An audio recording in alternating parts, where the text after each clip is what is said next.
Ibou, Ziguinchor a enregistré ses premières pluies. C'est exactement Sornanata. C'est peu après 16 heures que les premières précipitations ont été enregistrées, surprenant ainsi les habitations de la région sud du pays, car chaque année, il pleut dans cette région de plus en plus tôt. Les premières pluies ne tombent presque pas avant le 10 mai, mais au moins vers fin mai. C'est justement ce qui s'est passé hier à Ziguinchor, à Bignona, mais également à Oussouye. Information de notre correspondant à Ziguinchor qui promet de revenir dans nos prochaines éditions. Et on parle de défection au sein du Parti démocratique sénégalais. Cheikh Mbacké Bara Dolly a démissionné. Exactement, Sornanata, coup de tonnerre, l'actuel président du groupe parlementaire Liberté et Démocratie vient de démissionner du Parti démocratique sénégalais, non content de sa position sur la liste de Wallu lors des investitures en perspective des élections législatives. Serigne Cheikh Bara Mbacké Dolly a quitté le navire des libéraux. Contacté donc par Seneweb, le chef religieux politicien a confirmé sa démission.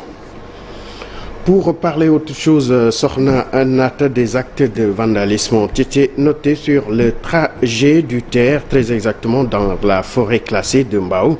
Des actes qualifiés d'incivisme ont eu des conséquences graves sur le fonctionnement du Terre. Des malfaiteurs ont en effet déterré des câbles, ce qui serait à l'origine du dysfonctionnement noté sur le trajet du train express régional. Les autorités de l'APIX ont constaté donc ces dégâts. Suivant à ce propos Muntaga Sy, il est le directeur général de APIX SA. Hors des heures de fonctionnement, il y a eu une intrusion sur la plateforme avec des actes de vandalisme et d'incivisme qui ont entraîné des vols de câbles enterrés. Donc ceux qui ont fait ce forfait connaissent très bien qu'ils avaient accès à des câbles basse tension, c'est des câbles de signalisation.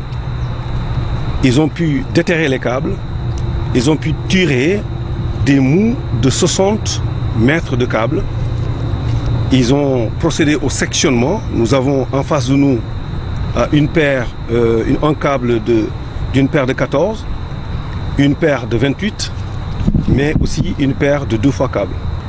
Ceci a occasionné le lendemain à la reprise des travaux. L'Observateur en a fait la une dans sa parution d'hier. Donc une pénurie de papier se profile à l'horizon. Face à cette situation, donc, des patrons d'entreprises de l'impression craignent l'arrêt de la production dans certaines maisons de presse écrite. Baba Tandian nous explique les causes de cette crise et ses conséquences dans ce reportage signé Marcel Maroun, les images de Jafaraba. C'est cette machine dénommée rotative qui a tiré le premier numéro du journal L'Observateur. Entre-temps, beaucoup d'encre ont coulé sous ces machines, mais aujourd'hui, la situation n'est guère joyeuse, car, plus globalement, pas mal de quotidiens risquent de connaître des lendemains cauchemardesques. La faute à une pénurie de papier. Ce que je crains, c'est dans les mois à venir de voir certains journaux disparaître. Parce que tout simplement, le papier va se faire rare et va se faire très très cher. Et parfois, il faudra surtout vous attendre d'imprimer des journaux.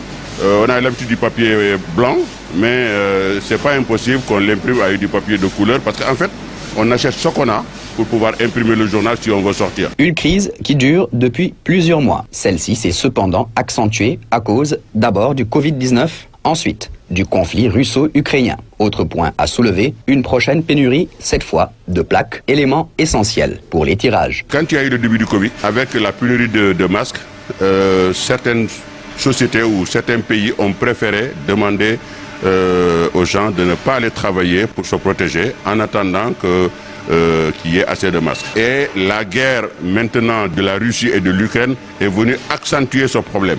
Et cette guerre, aujourd'hui, avec les sanctions, rien ne part plus de Russie, rien du tout. Et la Russie est un grand producteur de papier et un grand producteur d'aluminium. Et vous savez, nous, on utilise de l'aluminium, c'est celui-là. Ça, c'est quelque chose que nous utilisons. Les images sont fixées dessus avant d'aller sur la machine, avant d'être imprimées. Et en Russie, qui est un grand producteur d'aluminium, et ces plaques sont fabriquées en Ukraine. Et l'usine qu'on est en train de bombarder en ce moment, eh bien justement, c'est cette usine-là qui fabrique ces plaques-là. Avant la crise du Covid-19, la tonne de papier se vendait à plus de 550 000 francs CFA. Actuellement, elle revient à plus de 950 000 francs CFA. Une menace aux conséquences inestimables, selon Mamadou Ibra Kane, administrateur du groupe Africom. Dans certains pays comme le Burkina Faso, l'aide de l'État a sauvé la situation. Mais dans d'autres, comme en Côte d'Ivoire ou au Cameroun, les éditeurs ont décidé d'élever les prix respectivement à 300 francs et 500 francs CFA le quotidien. Farba Maroune, pour terminer, le collectif pour la libération du Cheikh Oumar Diagne ne compte pas baisser les bras après moultes interdictions de manifester du préfet de Dakar. En effet, les activistes mouvements de la société civile, notamment Nyolank, Y'en a marre, Frappe France Dégage, Africa First, entre autres, et aussi des guides religieux favorables à la cause que défendait Cheikh Oumar Diagne dans And Sam Djikoyi sont revenus à la charge. Ces mouvements lancent une grande offensive pour la libération de leurs compagnons de combat et comptent à partir de ce vendredi organiser une marche pacifique au rond-point du Lucad jusqu'au rond-point de la poste de Médina. Ils ne comptent pas s'arrêter là, car il envisage donc de marcher pacifiquement encore le vendredi 20 mai du rond-point de la poste de la Médina à la maison d'arrêt de correction de Rebeuss. Une marche qui avait été initiée il y a quelques jours et interdite par le préfet de Dakar. Merci Ibou. Rendez-vous dans quelques instants pour la version Wolof et tout de suite l'actualité internationale avec Fatou Kinedem.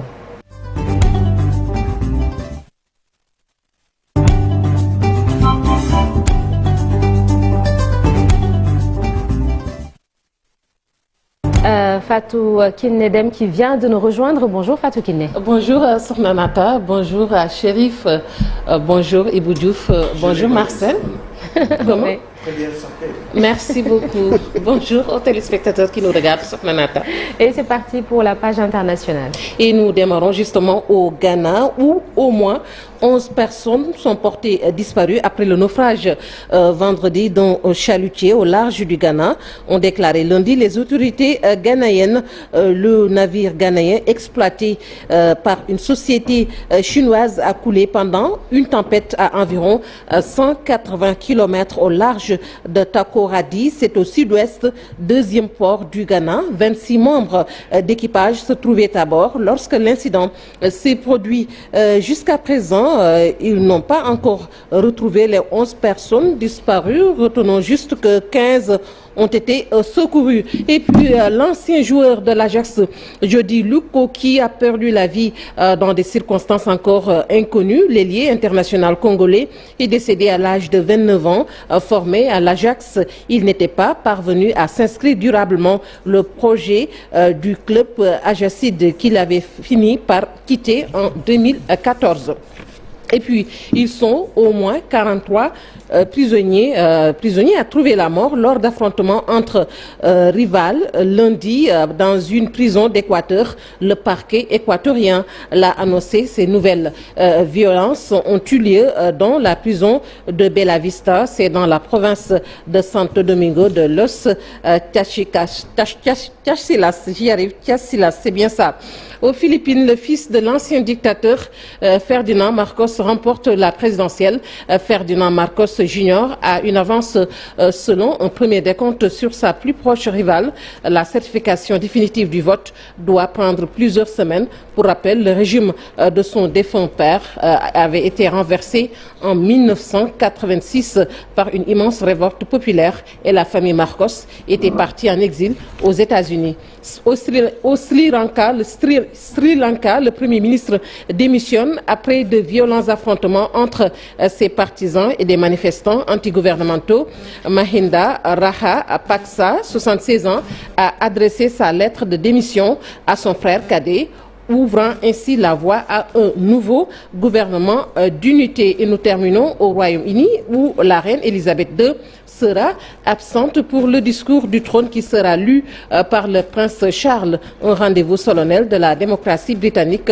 Des problèmes de mobilité de la monarque ont été évoqués. Sokhna Nata, c'est tout pour l'actualité hors de chez nous. Merci beaucoup Fatou Kinedem. Rendez-vous tout à l'heure pour la version Wolof. Et n'oubliez surtout pas, petit rappel historique, dans un jour au Sénégal, un jour dans le monde, on va parler d'une date mémorable pour les Tchantakoun et Marcel Farba Maroun va évoquer les remous dans le secteur de la santé. Dans un jour, une actu. À ne pas oublier non plus la météo. Et dans la seconde partie, nous aurons Abdoulaye Cissé pour le Djangat. Que dire de la coalition entre Yewwi Askan Wi et Wallu? Il va répondre à cette question, Abdoulaye Cissé. Et en toute fin d'émission, on aura Mahmoud Ibra Kane, qui est le président du CEDEPS, le Conseil des diffuseurs et éditeurs de la presse du Sénégal. Ce sera tout à l'heure. Mais tout de suite, la une des journaux avec Cheikh Diop.